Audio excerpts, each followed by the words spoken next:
Bab 11. Pecah. Apa makna dari sebuah kata sahabat jika egois masih menjadi sumbu utamanya? Elvano Nalendra. Dalam hening dan dinginnya malam berhiaskan rintik hujan, Nata masih dapat sedikit tersenyum lega sembari menyusuri lorong rumah sakit. Kini setidaknya ia mendapatkan sedikit harapan karena berhasil mendapatkan sekantung darah yang dibutuhkan Nada. Meski banyak jalan yang pelik yang harus ia taklukkan, termasuk berebut dengan salah satu keluarga pasien yang berusaha merebut darah yang sudah seharusnya menjadi hak untuk Nata, yang ia datang terlebih dahulu. Namun, ya, dunia ini memang uanglah penguasanya. Tanpa banyak bicara, Nata langsung membayar sekantung darah itu dengan bayaran 3 kali lipat, hingga ia berhasil mendapatkannya. Mungkin terkadang kehidupan manusia juga terasa seperti hukum rimba. Hanya saja bukan kekuatan, melainkan kekayaanlah penguasanya. "Vano, gimana keadaan Nada?" tanya Nata pada Elvano yang tampak pucat dan lemas. Sepertinya remaja itu memang benar-benar mendonorkan darah untuk Nada. "Masih sama bang, belum siuman. Kamu jadi donor darah, Van." "Jadi bang, alhamdulillah kalau gitu. Ini buat kamu," ucap Nata penuh syukur sembari mendonorkan beberapa lembar uang untuk Elvano. Ya, entah lembar keberapa yang harus Nata keluarkan demi kelangsungan hidup adiknya itu. Enggak bang, enggak usah. Lagian Nada itu sahabatku, enggak usah dibayar." "Tapi Van..." "Udah bang, aku ikhlas. Nada itu orang baik, dia berhak untuk sembuh." "Terima kasih Van, kamu memang benar-benar sahabat Nada." "Sebenarnya aku juga mencintainya bang," gumam Elvano dalam hati. Ya, Elvano memang memendam rasa untuk Nada. Lama, cukup lama, bahkan sudah sejak awal mereka berjumpa. Namun ia tahu hanya Ervin lah yang Nada cinta. "Sorry Van, gue gak bisa bantu apa-apa," ucap Ervin membuka topik. Sepertinya Nata dan Adit yang pergi ke ruang dokter. "Lu bisa bantu Vin." Gua mau bantu apa lagi Van? Apa yang bisa gue lakuin? Bahkan di sini gue yang kelihatan gak guna." Elvano terdiam sejenak. Sedari pagi hingga malam ini memang hanya Ervin yang terdiam tanpa berbuat apa-apa. Namun sebenarnya ialah yang berperan penting dalam masa genting ini. "Vin, lu bisa bantu Nada." "Gimana gua bantu dia?" "Lupain Zea," ucap Elvano lirih.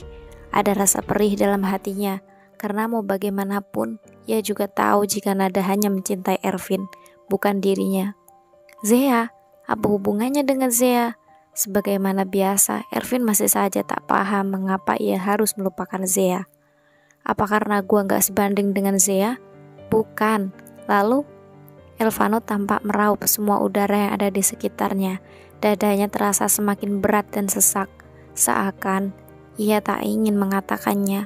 Namun inilah saatnya. "Nada itu suka sama lu." "Ah, ngaco lu Van," gertak Ervin yang tak percaya dengan apa yang baru saja dikatakan Elvano. "Lu kira gua bakalan bohong sama lu? Berapa tahun kita kenal, Vin? Apa pernah gua bohong sama lu?" Kali ini Elvano kian naik pitam dengan bebalnya otak Ervin yang tak kunjung percaya dengan apa yang baru saja ia katakan. "Tapi mana mungkin Nada suka sama gua? Gak mungkin Van. Lebih gak mungkin kalau Zea yang cinta sama lu." Perdebatan sengit pun tercipta antara Ervin dan Elvano. Mungkin selama ini Elvano selalu diam atau sesekali marah terhadap Ervin karena kukuhnya ia dalam memperjuangkan Zea, yang pada dasarnya tak pernah mau tahu akan bagaimana perjuangan Ervin. Namun rasanya tidak untuk kali ini. "Kenapa?" "Lu tanya kenapa? Coba aja bayangin, cewek jahat model Zea apa mungkin bisa mikirin perasaan lu, Vin? Apalagi dia udah punya pacar. Lu gila." Ervin terdiam. Apa yang baru saja dikatakan Elvano memang benar. Zea memang sudah memiliki kekasih yang jelas-jelas jauh segalanya dibanding dirinya serba kekurangan. "Kenapa diam? Lu mikir?" hardik Elvano geram. Ia benar-benar tak tahan lagi dengan sifat Ervin yang keras kepala untuk mengejar Zea. Van, lu tahu kan, Nada itu cewek baik, gak sepantasnya dia sama gua. Terus lu milih cewek bejat modelan Zea. Vano, apa? Lu lebih milih cewek kagak tahu diri itu dibanding semua sahabat lu, Vin. Elvano tampak melihat sekitar yang tentu saja beberapa pasang mata menatapnya kesal. Tentu saja, karena ia marah-marah di rumah sakit yang butuh ketenangan. Terserah lu, Vin, yang jelas lu berubah. Elvano yang masih sedikit lemas berlalu begitu saja meninggalkan Ervin yang masih mematung di tempat semula. Ervin sendiri masih bingung dengan apa yang baru saja terjadi. Ia masih tak percaya dengan apa yang dikatakan Elvano. Nada, mana mungkin Nada mencintaiku? Gumam Ervin yang sesaat kemudian ia baru sadar jika Elvano sudah tak ada lagi di hadapannya. Di rumah Elvano, suasana dingin masih menggigit tulang siapapun yang berada di luar. Namun, apa peduli Elvano dengan hal itu? Ia justru merenung di kursi taman rumahnya, menatap jalanan lengang yang tertutup pagar tralis. Ia masih benar-benar kesal dengan Ervin.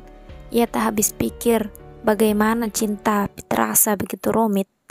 Tuhan, aku tak pernah tahu bagaimana itu perasaan cinta dan mengapa sekarang saat aku tahu semuanya terasa begitu rumit dan menyebalkan, teriak Elvano yang hanya dibalas suara dawai angin malam yang dingin. Vano, Elvano yang merasa namanya disebut seseorang, lantas menoleh untuk menatap suara yang amat sangat familiar di telinganya. Mau apa lu kemari? Tanyanya sembari menatap nanar remaja seusianya yang kini berdiri di hadapannya.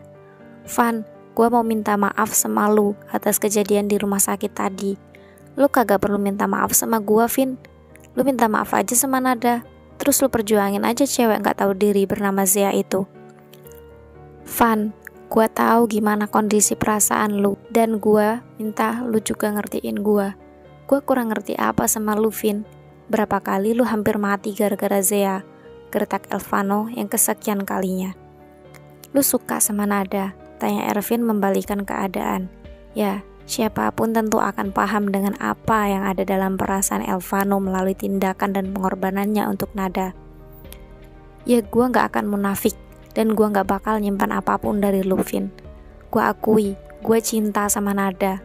Aku Elvano lirih. Sebenarnya, sejak awal ia ingin menyatakan perasaan itu. Namun ia tahu, hanya Ervin lah yang ada di hati Nada. Kenapa kagak lu perjuangin? Karena gua tahu itu gak mungkin.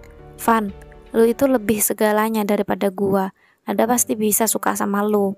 Nada itu bukan Zea yang menilai seseorang dari kesempurnaan. Harusnya lu bersyukur, Vin, dicintai cewek sebaik dan secantik Nada.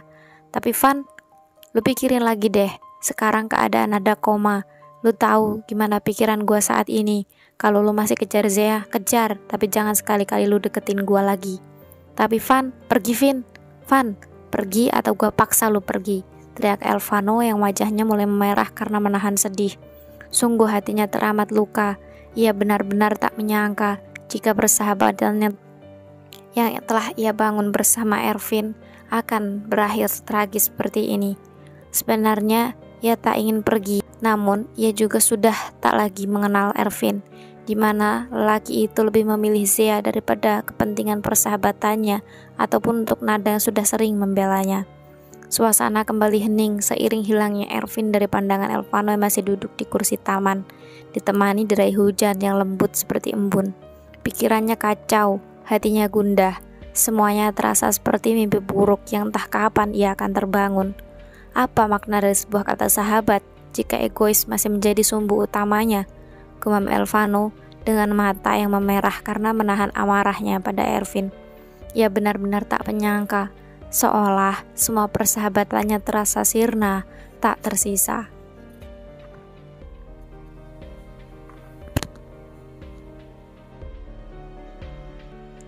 Oke, terima kasih kalian telah mendengarkan cerita saya Nada Tanpa Suara dari novel Nada Tanpa Suara.